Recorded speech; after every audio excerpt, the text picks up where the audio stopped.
Hello and welcome. स्वागत है आप लोगों का। उम्मीद है आप लोग बहुत अच्छे होंगे। आप लोगों की तैयारी बहुत अच्छी चल रही होगी। क्या हाल है आप लोगों के? एम पी एस आई को लेकर हम आप कुछ क्लासेस आपको प्रोवाइड करा रहे हैं और इन क्लासेस के थ्रू कोशिश कर रहे हैं कि पॉलिटी को जितना सिंपल किया जा सकता है उतना करने की कोशिश यहाँ पर है। हमने काफ़ी सारी चीज़ें आपको यहाँ पे पढ़ा दी हैं, जैसे संविधान का निर्माण कैसे हुआ, फिर उसके जो फीचर्स हैं, संविधान की विशेषताएं, सोर्सेस, आपके फंडामेंटल राइट, प्रीएम्बल, ये सारी चीज़ें आपकी कवर हो चुकी हैं। अब हम लोग यहाँ पे बात करने वाले हैं जो आपका एक टॉपिक है, DPSP, directive principle of state policy. DPSP पे बात करेंगे और डीपीएसपी के साथ में अगर हुआ पॉसिबल तो एफडी पे हम लोग यहाँ पे बात करेंगे। दोनों चीज़ें आपको सिखाने की कोशिश करते हैं। इससे पहले वाला लेक्चर आपका फंडामेंटल राइट का था, मूल अधिकार का था।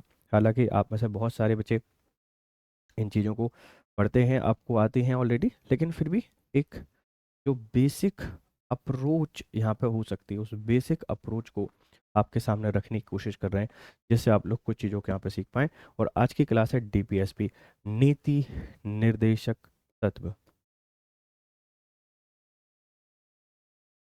नीति निर्देशक तत्व, DPSP, directive principle of state policy. चलो भाई, तो देखो, अगर हम डीपीएसपी की बात करते हैं सर,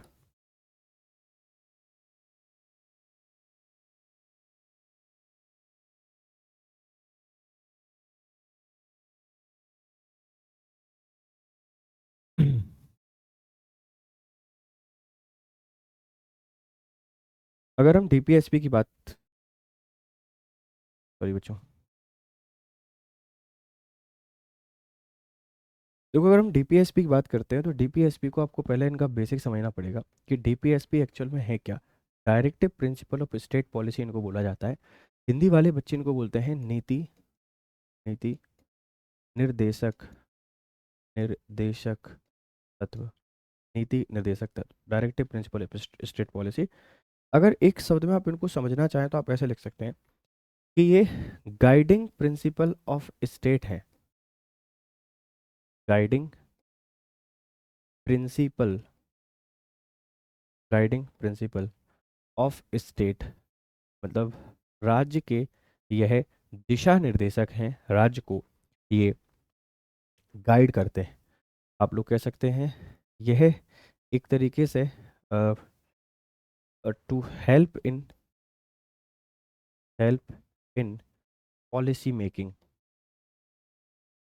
जो नीतियां बनाई जाती हैं इन नीतियों के निर्माण में सहयोग करते हैं डीपीएसपी।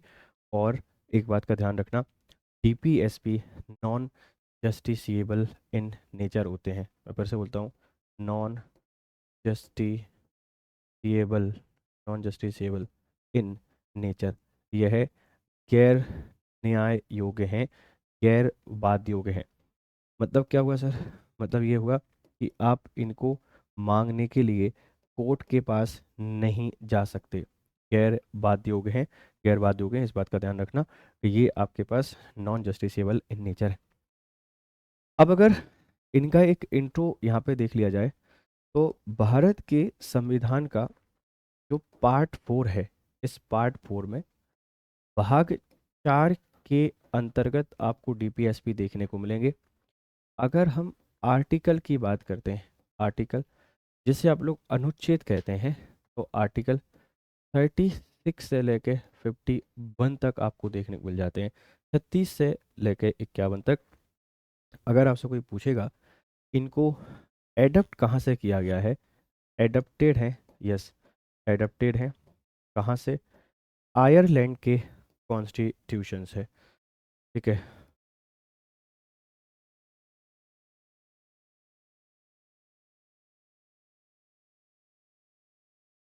आयरलैंड के कॉन्स्टिट्यूशन से हमने इनको लिया है, आयरलैंड के संविधान से लिया गया है। इनका ऑब्जेक्टिव क्या है?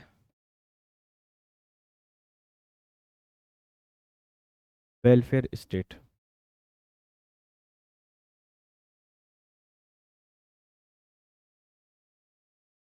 कल्याणकारी राज्य की स्थापना करना। तो नीति निर्देशक जो तत्व हैं, आप इन नीति निर्देशक तत्वों की इतनी सारी बातें यहाँ पे याद रख सकते हैं कि ये भाग 4 में है, आर्टिकल 36 से लेकर 51 तक है। एडॉप्ट किया गया है आयरलैंड से। और अगर आपसे कोई पूछता है इनके बारे में थोड़ी सी बातें और, तो आप यहाँ पे बता सकते हैं कि ऑब्जेक्टिव है इनका वेलफेयर ऑफ स्टेट, राज्य का कल्याण करना। Guiding principle of state policy है। ठीक। अब देखो, आपने एक शब्द पढ़ा होगा कि इस्टेब्लिशमेंट ऑफ, जो जस्टिस शब्द की हम लोग बात करते हैं, आप भारत के संविधान में एक न्याय शब्द को पढ़ते हैं, न्याय। और न्याय में हमने तीन शब्द यहाँ पे लिखे हुए हैं। एक वर्ड आपने पढ़ा होगा जस्टिस। और जस्टिस में हमने आपको बताया हुआ है कि economic, economic, social, social and political, political justice, सामाजिक, आर्थिक और राजनीतिक न्याय। इस न्याय को इस्टेब्लिश कौन कर रहा है? आप लिखेंगे कि establishment of justice, establishment of justice, ये जो न्याय है, इस न्याय की स्थापना की जाती है डीपीएसपी के द्वारा। वेलफेयर स्टेट का मतलब क्या है सर? लोक कल्याणकारी राज्य। और लोक कल्याणकारी राज्य का मतलब है कि हमें, जो जनता है, इस जनता के वेलफेयर के लिए कार्य करना है, या जनता की भलाई के लिए यहाँ पे कार्य करना है। तो इतनी सारी शब्दावली बेटा डीपीएसपी के अंतर्गत आपको देखने को मिलती हैं। ये सारी बातें आपको डीपीएसपी प्रोवाइड करा रहा है, प्लीज़ इस बात पे ध्यान दीजिएगा। आप इनको लिख लें अच्छे तरीके से। फिर हम थोड़ा सा आगे बढ़ते हैं।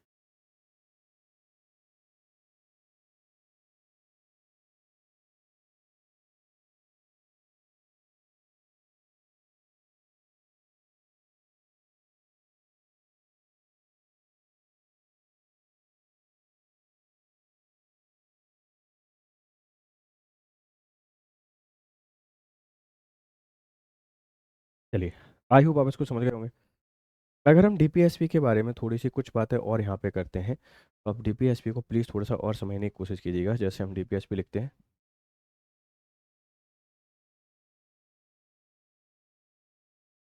बच्चे अगर हम इनकी विशेषताओं की बात करें, विशेषताओं की, तो आप इनको कुछ इस तरीके से बता सकते हैं कि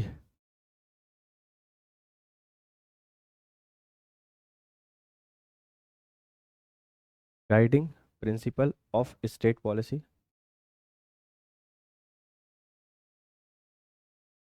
राज्य की नीति दिशा निर्देशक आपको देखने को मिलते हैं। इस्टेब्लिशमेंट ऑफ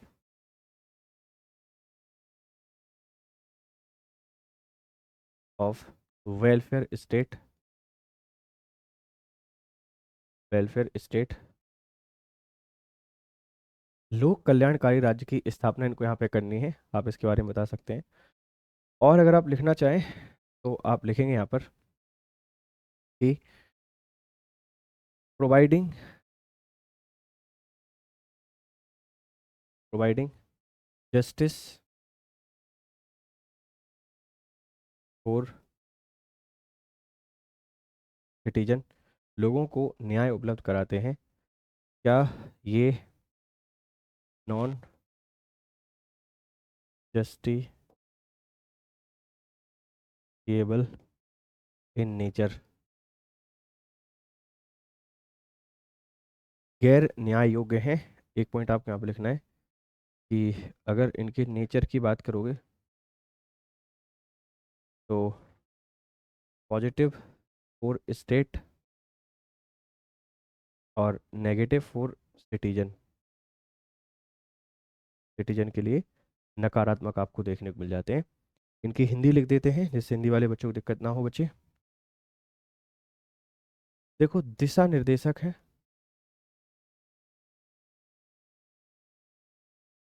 दिशा निर्देशक, ये कल्याणकारी राज्य की स्थापना करते हैं।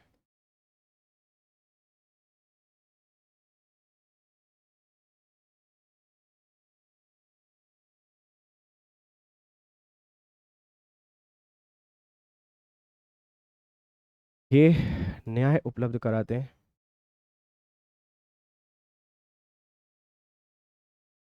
न्याय उपलब्ध कराते हैं, गैर न्याय योग्य है,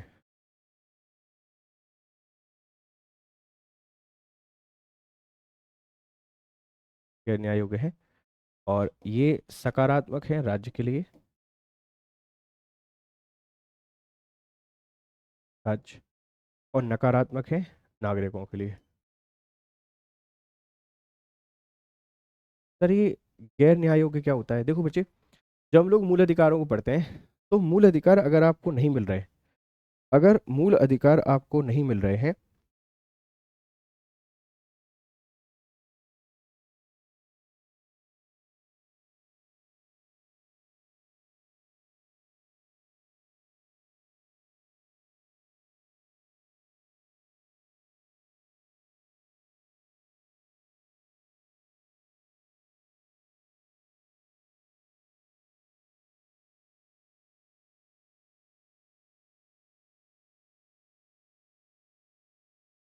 तो आप उनको कोर्ट के पास मांगने के लिए जा सकते हैं, लेकिन इनको आप मांगने के लिए नहीं जा पाओगे गैर न्याय योग्य। अगर गैर न्याय योग्य हैं तो ये नोट इन्फोर्सेबल बाय कोर्ट होंगे, note enforceable enforceable by court होंगे। कोर्ट इनको लागू नहीं करा सकता है, इस बात का आप लोग ध्यान रखिएगा। ये लागू नहीं हो सकते हैं, ये नॉन नोट इन्फोर्सेबल हैं, ये लागू नहीं हो पाएंगे, इस बात का ध्यान रखना। फिर है सकारात्मक। देखो राज्य अगर इनको आपसे मांगता है, आप अगर राज्य से इनको मांगते हैं तो राज्य आपको देने के लिए बाउंड नहीं है, तो सकारात्मक है। और आपको मांगने पर भी नहीं मिलते हैं तो आपके लिए कैसे हैं बच्चे? नकारात्मक है। ये डीपीएसपी की कुछ बेसिक सी बातें हैं जिनको आप लोग यहाँ पर थोड़ा सा याद रख सकते हैं। ठीक है भाई, चलिए अब हम इनके कुछ बेसिक आर्टिकल्स की बात करते हैं। डीपीएसपी के आर्टिकल्स आपको आने चाहिए। कुछ आर्टिकल जैसे हमने आपको एफआर में पढ़ाया था, वैसे ही हम आपको इम्पोर्टेंट आर्टिकल यहाँ पे पढ़ा देते हैं, इससे आपके सवाल बन सकते हैं। देखो जैसे आर्टिकल 36 इंपॉर्टेंट है बिकॉज यहाँ पर स्टेट की चर्चा की गई है, राज्य। और राज्य शब्द का मतलब वही होगा जो आर्टिकल 12 में आपको देखने को मिल जाता है। 37 में इनके नेचर पे चर्चा की गई है। आर्टिकल जो 37 है वो इनके नेचर की बात करता है, इसकी प्रकृति की बात करता है, प्रकृति। और प्रकृति बताई गई है कि ये नॉन जस्टिफिएबल है, यह गैर न्याययुग आपको देखने को मिल जाते हैं। आर्टिकल 38 में इनके ऑब्जेक्टिव की बात की गई है, ऑब्जेक्टिव, इनके उद्देश्य की बात की गई है, उद्देश्य। और उद्देश्य है welfare state, establishment of social welfare state, सामाजिक लोक कल्याणकारी राज्य की स्थापना इनको यहाँ पे करनी है, इस बात का ध्यान रखना। फिर आर्टिकल 39 में कुछ इंपॉर्टेंट चीज़ें आपको देखने को मिलेंगी। जैसे अगर आप 39 की बात करेंगे तो 39, एक तो ए हमको याद रखना है, यहाँ पर बात की गई है फ्री फ्री लीगल एड, निःशुल्क विधिक सहायता की बात की गई है। और एक आप 39 का जो स्मॉल डी है ये भी याद रख सकते हैं, यहाँ equal equal pay for equal work की चर्चा की गई, equal pay for equal work, मतलब महिला और पुरुष को समान कार्य के लिए समान वेतन की चर्चा की गई है 39 के कैपिटल स्मॉल डी में। कैपिटल ए में फ्री लीगल एड है, स्मॉल डी में आपको देखने को मिलेगा समान कार्य के लिए समान वेतन, ध्यान रखना। इसी तरीके से अगर आप लोग बात करेंगे आर्टिकल 40 तो ये बात करता है establishment of village panchayat, establishment of of village panchayat, establishment of village panchayat, ग्राम पंचायतों की स्थापना की यहाँ पे बात की गई है कि ग्राम पंचायतों की स्थापना की जाएगी। देखो पहले आप इनको समझते हैं, राज्य शब्द का मतलब क्या है बच्चे? आपने कई बार इसको सुना होगा। तो राज्य का मतलब यहाँ पर होता है, मैं अगर इसको समझाने की कोशिश करूँ तो भारत सरकार, मतलब जो केंद्र सरकार है वो भी इसमें आती है, भारत सरकार, संसद, पार्लियामेंट, राज्य सरकार, स्टेट गवर्नमेंट, स्टेट लेजिस्लेचर भी इसका हिस्सा आपके पास रहता है। जो लोकल गवर्नमेंट होती हैं, ये लोकल गवर्नमेंट भी आपको देखने को मिलेंगे। जो अदर ऑफिशियल्स होते हैं ये अदर ऑफिशियल्स आ जाते हैं। और प्राइवेट लिमिटेड कंपनियां भी इसमें आती हैं, ये सभी राज्य माने जाते हैं। कहने का मतलब क्या है? देखो बच्चे, हमने एक बार बोला गया है, कई बार आपसे बोला है कि राज्य शब्द के लिए, राज्य के लिए सकारात्मक है, आपके लिए नकारात्मक। तो ये राज्य कौन है, कौन आपको ये सुविधाएं देगा, किसको इन बातों का ध्यान रखना है? डीपीएसपी का क्या एक व्यक्ति विशेष को ध्यान रखना है? नहीं रखना है। कौन रखेगा? राज्य। राज्य इंपॉर्टेंट है, और राज्य में इतनी सारी चीज़ों को हमने कंसीडर किया हुआ है, ये सब जो आपको दिखाई दे रहे हैं ये स्टेट के अंतर्गत कंसीडर किए जाते हैं। फिर बात की गई नेचर की, नॉन जस्टिसेबल। आपसे कोई पूछेगा कि ये नॉन जस्टिसएबल है, कहाँ लिखा हुआ है? आर्टिकल 37 में है, ये गैर न्याय योग्य है। मतलब सिंपल सा है, अगर आप न्यायालय के पास जाओगे मांगने के लिए तो न्यायालय आपको देने से मना कर सकता है। वो कहेगा कि भैया उसमें लिखा हुआ है, जब स्टेट के पास रिसोर्सेज होंगे, जब स्टेट के पास संसाधन होंगे, स्टेट कैपेबल होगा तो आपको सारी चीज़ें प्रोवाइड कराएगा, अगर नहीं है तो आपको प्रोवाइड नहीं कराएगा। आप हमारे पास मांगने मत आइए, आप वेट कीजिए, जब राज्य संपन्न होगा प्रोवाइड करा देगा। ठीक है भाई। फिर है इनका उद्देश्य। उद्देश्य में वेलफेयर की बात की गई है, वेलफेयर स्टेट। और जो वेलफेयर स्टेट है ना, ये बनता है socio economic, socio economic, economic जो डिस्क्रिमिनेशन है इसको दूर करके, सोशो इकोनॉमिक डिस्ट्रीब्यूशन को दूर करके, डिस्क्रिमिनेशन को, सामाजिक आर्थिक जो भेदभाव है, आप इन भेदभावों को समाप्त कर दीजिए। आप एक वेलफेयर स्टेट का एस्टेब्लिशमेंट कर देंगे, एक कल्याणकारी राज्य की स्थापना ऑटोमेटिकली हो जाती है, ध्यान रखिएगा। तो बच्चे इस तरीके से क्वेश्चन आपसे कोई पूछ सकता है। 39 का ए फ्री लीगल एड, निःशुल्क विधिक सहायता, मतलब क्या है सर? देखो, जैसे मान लीजिए कि कोर्ट केस हुआ, अब एक व्यक्ति इसके पास पैसा है, वो तो अपना वकील हायर कर सकता है, लेकिन एक ऐसा व्यक्ति इसके पास वकील ही नहीं है, लॉयर ही नहीं है, पैसे ही नहीं है लॉयर को फीस देने के लिए, तो क्या अपना केस हार जाएगा? नहीं हारेगा। वहां राज्य उसको एक निःशुल्क विधिक सहायता, मतलब एक लीगल एडवाइजर प्रोवाइड कराएगी, एक एक वकील उसको प्रोवाइड कराया जाएगा राज्य के द्वारा। इस बात का आप लोग ध्यान रखना। तो 39 का जो ए है, ये बहुत इंपॉर्टेंट आर्टिकल है बच्चे, आप इसको प्लीज थोड़ा सा ध्यान रखिएगा। 40 में स्टेब्लिशमेंट ऑफ विलेज पंचायत है। विलेज पंचायत क्या है सर? देखो, गांधी जी की आत्मा है ग्राम पंचायत है,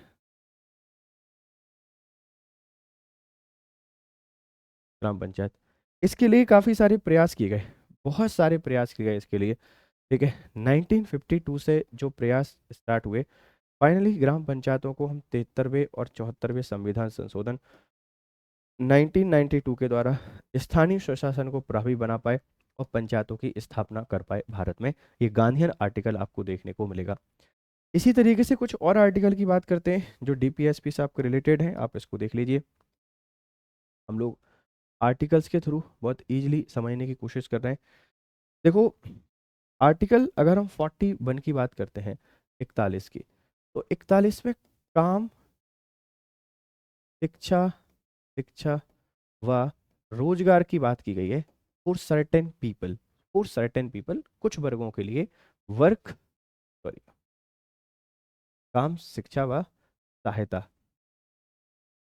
सहायता, सहायता, ठीक, work, work, education, education and help for certain people. Certain people मतलब जो वृद्ध हैं, जो आर्थिक रूप से कमजोर हैं, ऐसे लोगों के लिए ये सारी फैसिलिटी आपके पास यहाँ पे प्रोवाइड की गई हैं।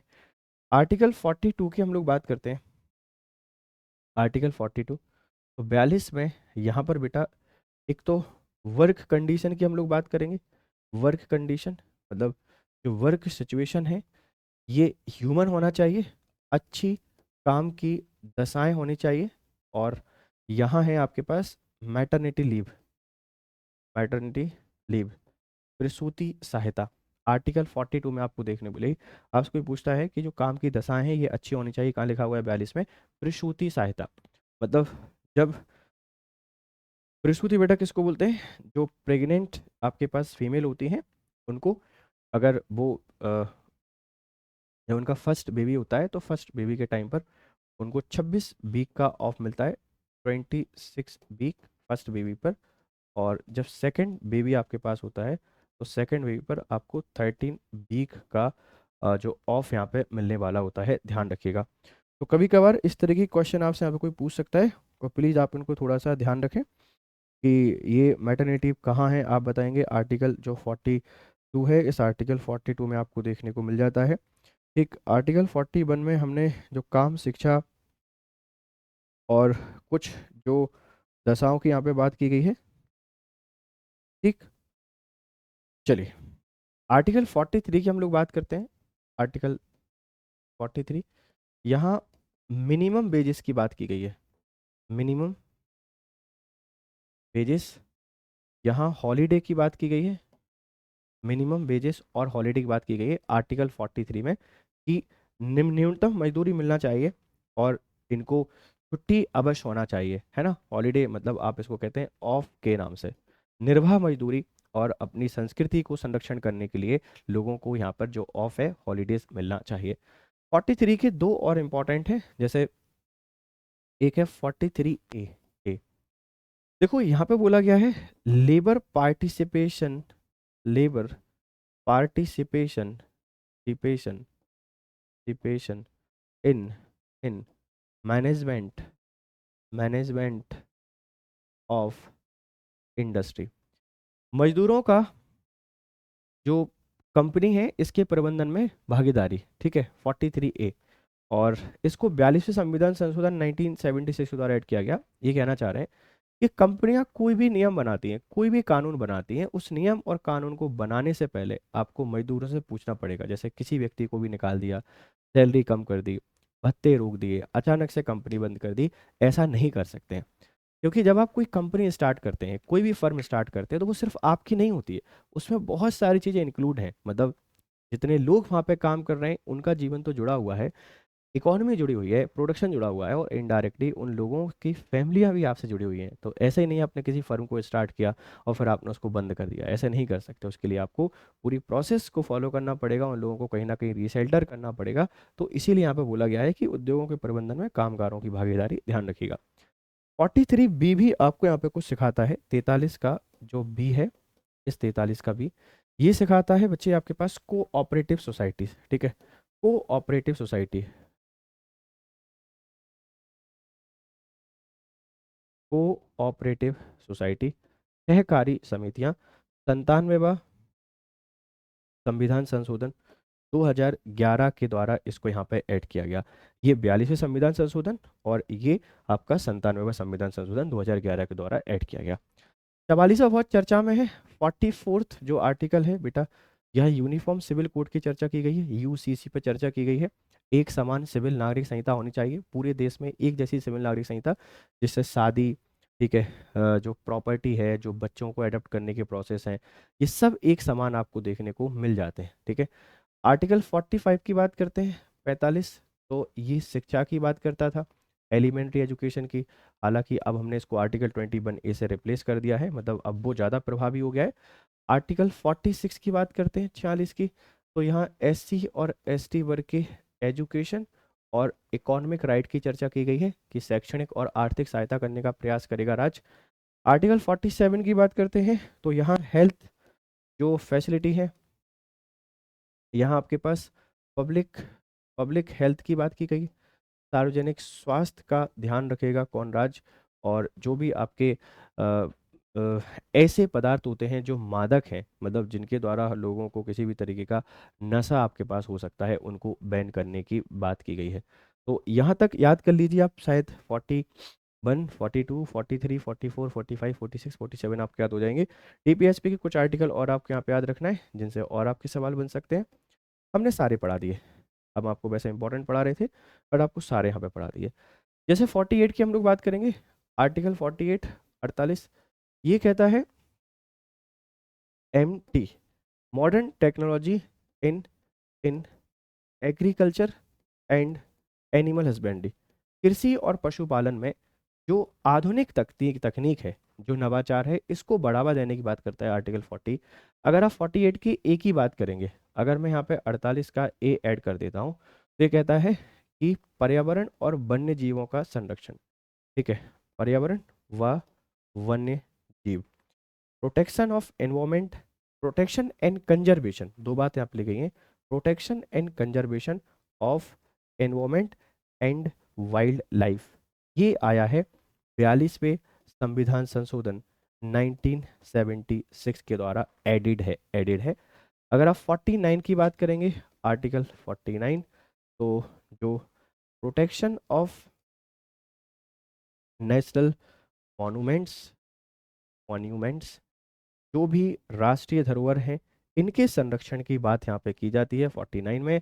आर्टिकल 50 बहुत इंपॉर्टेंट है, 50, separation of, separation of judiciary, judiciary to executive, executive, जो कार्यपालिका है, इस कार्यपालिका का जो न्यायपालिका है, इससे पृथक्करण करने की यहाँ पे बात की गई है। और आर्टिकल 51 की अगर हम लोग बात करेंगे तो यह international international peace peace and security की बात करता है, अंतर्राष्ट्रीय शांति और सुरक्षा को बढ़ाने की बात करता है, सरकार का प्रयास होना चाहिए।